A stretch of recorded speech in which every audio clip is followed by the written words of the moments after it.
Et c'est Capitale Mexique ce soir. Comment ça va, Mexico, le grand Phil? Ça va très bien, merci, et toi?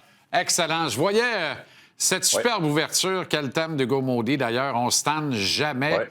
Et je te revoyais dans ce chandail extraordinaire, celui des Sabres de Buffalo. Ouais. Et eux, nous ont habitués depuis 10-12 ans à gagner la Coupe d'octobre et disparaître après. Ouais. Là, ils ont eu un peu plus de difficultés depuis le début de la saison. On s'est fâchés il y a à peu près 10 jours. Depuis ce temps-là, ils gagnent avec régularité. Ils gagnent des matchs significatifs. Ils ne sont plus dans la cave de l'Est. Est-ce qu'on peut finalement y croire à Buffalo, Phil? On va le souhaiter, honnêtement. Là. C'est une bonne franchise de hockey. C'est que ça a été tellement difficile. Moi, quand j'étais repêché dans ce temps-là, tu avais les Gilbert Perreault qui avaient passé avant le French Connection. Quand je suis arrivé, tu avais Pat Lafontaine, Mogilny, qu'on a honoré il n'y a pas longtemps. Il y avait un bon fanbase dans la vieille Odd. On aimait ça de dire que la plus petite patinoire dans la Ligue nationale était à Boston. Non, elle était à Buffalo. C'était vraiment spécial de venir jouer sur la route à Buffalo ou d'être un joueur pour les Sabres de Buffalo dans ce building-là. Depuis qu'on a déménagé, depuis qu'on a perdu la Coupe Stanley contre Brett Hull et le fameux but qui était bon ou pas bon, ben on a de la misère à se replacer. J'aimerais vraiment voir les Sabres de Buffalo se replacer. On a quand même des bons jeunes. Il faut avoir de la stabilité. On semble vouloir en avoir un petit peu plus. Le DG a fait plusieurs moves suspect dans les dernières années, mais un petit peu plus de régularité depuis un petit bout. Puis on va le souhaiter que ça va jouer. Mais si les Sabres s'en viennent compétitifs, ben ça va jouer du code pour rentrer en série. Puis il ne faut pas regarder bien plus loin que Montréal, que si un club comme les Sabres de Buffalo s'en vient dans le portrait des séries éliminatoires, ben pour d'autres équipes, ça va être difficile.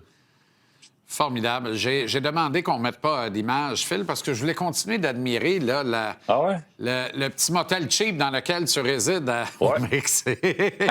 C'est bien. Il vient juste d'arriver, là, puis on ne se plaindra pas, honnêtement. Non, honnêtement, ça a l'air parfait. On va le dire comme c'est. OK, on va revenir à Montréal pour parler du Canadien, si tu le veux bien. Et le mouvement entre Montréal et Laval, Phil. On va commencer avec Joshua Roy, là, qui retourne un peu bredouille à Laval. On ne peut pas dire qu'on ne lui a pas vraiment donné des chances de qualité avec le Canadien. Il n'a pas su en profiter. Dans ce dernier séjour, il y a eu quelques occasions où il aurait pu, là, à l'orée de la zone payante, voire dans la zone payante, entre les traits assurés, obtenir un peu de succès, noircir la feuille de pointage. Un petit gars comme ça, s'il ne met pas de chiffres sur le tableau, Phil, ça va pas bien, là. Écoute, j'adore Joshua Roy, c'est un gars de mon coin. Je me souviens que quand j'étais l'entraîneur des Remparts de Québec, on accueillait les petits remparts pour une pratique. Puis son entraîneur m'avait dit, lui, c'est le prochain, c'est le meilleur joueur de notre région. Il était très bon, il était très bon dans l'hockey mineur, évidemment. Midget 3, junior majeur, il a eu une bonne carrière. Dans la Ligue nationale, c'est difficile pour lui de s'établir. Puis veut pas Joshua. Je pense qu'il n'a pas ajusté sa game. Il n'y aura pas la game d'un gars de troisième trio, d'un gars de quatrième trio qui va bloquer des shots, qui pourrait trouver un rôle en désavantage numérique et se réinventer. Parce que curieusement, quand tu réussis à accepter un rôle, ton talent, tes mains ne s'en vont pas. Alors, s'il aurait été capable de se trouver une place sur un troisième, sur un quatrième trio, ben à un moment donné, tu aurais touché à l'avantage numérique, tu aurais eu plus de chance offensivement. Mais pour lui, je pense qu'à Montréal, malheureusement, dans la reconstruction ou dans la phase un peu performance qu'on s'en vient, quand tu débarques des Dimidov à chaque année, tu amènes des joueurs de talent, ben c'est un petit peu plus compliqué pour lui. Je pense que si ça va fonctionner dans la Ligue nationale pour Joshua, ça ne sera pas malheureusement à Montréal, mais ça va être ailleurs. Là. C'est souvent une affaire d'instinct. Hein? Je le regarde, là, il n'est pas aussi mauvais que la game qu'il nous démontre. C'est pas vrai, je crois pas ça. Mais je pense que c'est vraiment mental. À ce niveau-là, là, ça se passe beaucoup entre les deux oreilles. Tu le sais aussi bien que n'importe qui a joué la game, Phil. Et dans le cas de Joshua, là, on le voit continuellement se laisser un peu glisser pour prendre de l'information. Cette fraction de seconde-là qu'il n'a pas tout naturellement, s'il se permet de la prendre, il est mort. Tu comprends? Alors, il devrait davantage faire confiance à son instinct, davantage laisser aller ses mains et ses pieds, les bouger continuellement, mais on dirait qu'il y a toujours ce doute et c'est la fraction de seconde qui fait que ça nous permet de comprendre que c'est mentalement qu'il n'est pas complètement à point là, actuellement. Bien, pour ceux qui nous écoutent et qui ont suivi le hockey junior, il n'y avait pas une grosse différence entre Joshua Roy et Zachary Bolduc. Zachary Bolduc est peut-être un meilleur patineur, mais au niveau de la Ligue nationale, il a réussi à se trouver un rôle, il a réussi à jouer des épaules. Puis moi, je t'en parle, ça fait un bout de temps qu'on n'a pas parlé de lui, mais moi, je pense qu'un gars comme Steve Ott, qui est assistant entraîneur avec les Blues de Saint-Louis, a eu un rôle important dans le parcours de Zachary Bolduc, de lui dire, regarde, tu vas marquer des buts ultimement, mais comment tu fais pour rester dans l'alignement? Puis ça, c'est les choses qu'on lui disait au niveau junior. On lui a dit pour l'équipe Canada, junior, implique-toi un petit peu plus. Mais Zachary Bolduc est capable de le faire. Puis là, je suis au Roi présentement, c'est ça qui n'a pas été capable. Comme tu dis, quand tu n'es pas 100% en confiance, puis tu te bases sur tes habiletés offensives, on se dirait que la game va un petit peu trop vite pour toi, puis c'est ce qui se passe présentement. Là. 2 rappels pour le Canadien. On va commencer par le cadet des Sheriffs, le Sheriff Junior, qui, au rythme où vont les choses, pourrait ravir le titre au Sheriff Senior avant longtemps. Est-ce qu'on peut avoir espoir que l'arrivée de Florian stigmatise l'ensemble du groupe, mais particulièrement son frère Albert? Mais regarde, écoute, j'ai pas de frère, j'ai pas de sœur non plus. C'est peut-être pour ça que ça vient me chercher. J'aurais peut-être aimé ça. Mais imagine-toi là, ce que ça. On a tellement des belles histoires à couvrir à Montréal. Là. C'est un scénario de film. 2 jeunes de l'Ontario qui portent fièrement, un même pas repêché, qui portent fièrement les couleurs du Canadien de Montréal, la plus grande organisation de la Ligue nationale, contre les Maple Leafs de Toronto, le club de chez vous. C'est vraiment une belle histoire. Et moi, ce que je voudrais voir, c'est Arbor a le profil parfait pour être ce fameux 6e défenseur avec le Canadien. Un gars qui a du leadership, un gars qui est tough, un gars qui t'en amène un peu, mais c'est difficile pour lui. On va avoir des décisions à prendre avec Engstrom qui est pas loin, avec Struble qui refuse de donner sa place puis qui veut jouer le rôle. Mais vous en voulez un top, vous en voulez un 5e, 6e. Lui est capable de jouer un petit peu plus de minutes que Jacky, mais j'espère que l'arrivée de son frère va lui donner un petit peu de motivation de prendre l'autobus avec, de prendre l'avion, de rester avec sur la route. Va l'aider à être concentré un petit peu plus sur sa game, sur les choses. Pas juste être tough. Son frère peut l'aider. Anderson peut faire le travail. On est rendu avec 3 gars à Montréal qui peuvent vraiment bien se défendre, protéger les coéquipiers. Fait que j'aimerais ça le voir être un peu plus enthousiaste, un peu plus énergique, puis jouer un petit peu mieux dans un rôle qui est le sien. S'il veut conserver ce rôle-là, il a juste à jouer un petit peu mieux au hockey. Puis moi, je pense qu'à l'arrivée de son frère, ça peut grandement l'aider. Bon, je vais faire du pouce là-dessus et te relancer avec la montée de lait de Maxime Lapierre sur le plateau hier et en fin de semaine lors du reportage du match de samedi.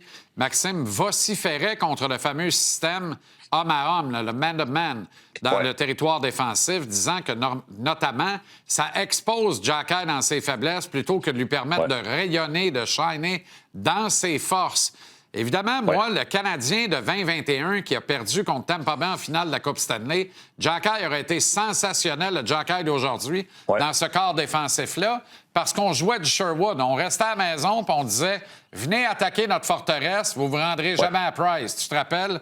Il y avait Weber, il y avait Petrie, il y avait Edmondson, il y avait également Ben Sherratt. Un Jacky aurait été formidable dans cette commande-là, dans ce système-là. Est-ce que tu n'as pas l'impression qu'actuellement, c'est impossible pour lui dans le système et les schémas commandés par Martin Saint-Louis? Bien, c'est plus dur. On veut possession de rondelle, on veut la récupérer le plus rapidement possible. Homme à homme, moi, j'aime pas ça. Puis je me souviens très bien là, quand on faisait déjà des émissions ensemble dans ce temps-là. Puis j'avais été au Centre Bell. Puis je m'étais dit, si le Canadien de Montréal serait en série avec le système de jeu qu'ils ont là, puis les joueurs physiques qu'ils ont, tu veux pas jouer contre eux autres. C'est exactement ce qui est arrivé. Puis moi, je t'en ai parlé. On a regardé les clips ensemble l'autre jour. On a décortiqué 2-3 buts dans le même match. Un défenseur, faut que ça soit en avant du filet ou dans le coin pour aller chercher la rondelle. Faut pas que ça court partout. Moi, j'ai un petit peu de misère avec l'homme à homme. C'est beaucoup plus facile. T'exposes moins tes joueurs, surtout les jeunes joueurs.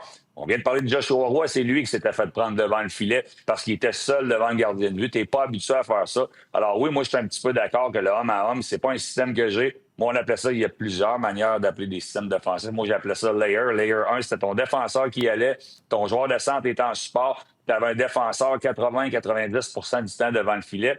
Puis dans une situation de même, Jacky serait beaucoup plus efficace. Puis entre moi et toi, t'aimes-tu mieux aller devant le filet là, contre Joshua Roy ou contre Arbor Jacky? Ben, c'est pas. Les gars en avant du filet, là, ils vont se faire respecter. Le gardien de but va se faire respecter beaucoup plus. Il va avoir les retours beaucoup plus si c'est un Jacky, un Struble ou des joueurs qui sont habitués d'être devant le filet qui font ça. Alors, je suis obligé de dire que moi, je suis d'accord avec Max. Autrement dit, tu es d'abord davantage porté sur le fameux hybride qui est devenu à mode quelque part en novembre l'année passée, plutôt que le man-to-man pur. Là. Tu sais, le layer est important et permettrait de bien servir un gars comme Jacky.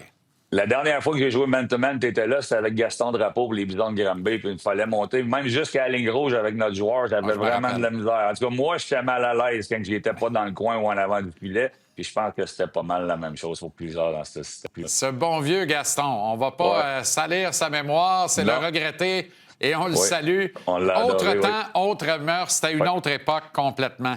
Mais d'après moi, c'était ça qui était le plus facile à suivre pour Gaston. À l'époque. Écoute, on n'avait même pas d'assistant-entraîneur. C'est moi qui faisais les pratiques. C'est pas compliqué. Quand il allait faire du scouting, c'est moi qui coachais la pratique. C'était pas le hockey junior qu'on a connu dans les dernières années, mettons. Folklorique à souhait. Ça battra jamais la fois où il a fait une transaction puis il a oublié le gars qui a acquis au Marie-Antoinette à Drummondville. Écoute, celle-là... On pourrait faire une émission spéciale. C'est...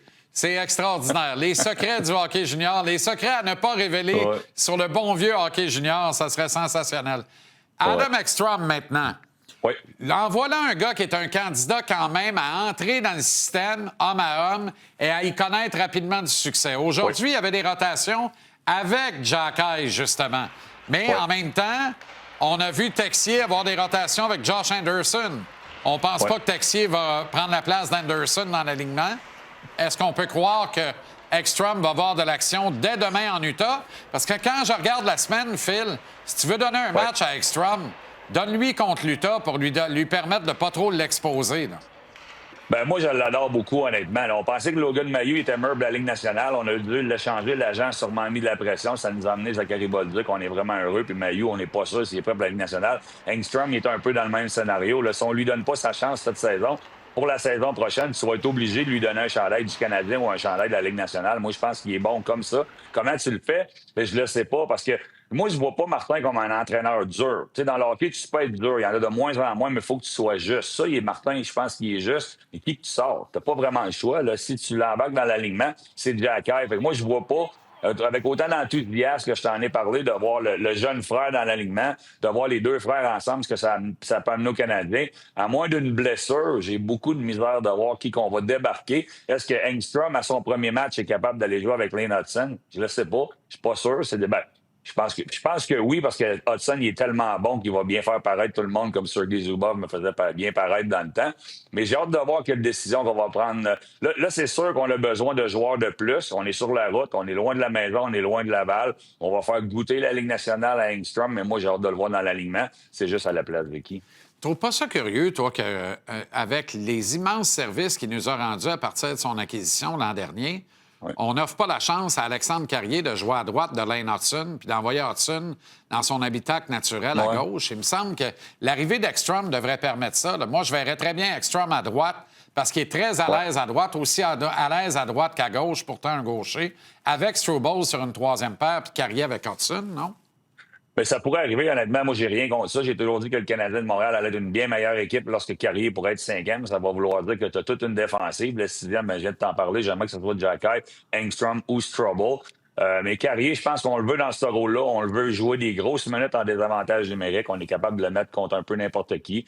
Hudson, gauche-droite, ça semble pas vraiment l'affecter. Là. Fait que c'est tellement le fun de parler. Parce qu'on n'a pas parlé de Goulet qui n'est pas là. On a hâte de le voir. Là, si la chance c'est ça le laisser. problème. On a énormément de profondeur. On n'a même pas parlé de Reinbacker encore qui va être prêt à jouer. On va le souhaiter pour l'organisation du Canadien à partir de l'année prochaine. Fait que quel beau casse-tête qu'on a pour les dirigeants et les entraîneurs chez le Canadien présentement. Oui, tout à fait, parce que là, tout le monde veut qu'on garde Mike Matheson à Montréal. Mais regarde-moi la congestion. Là.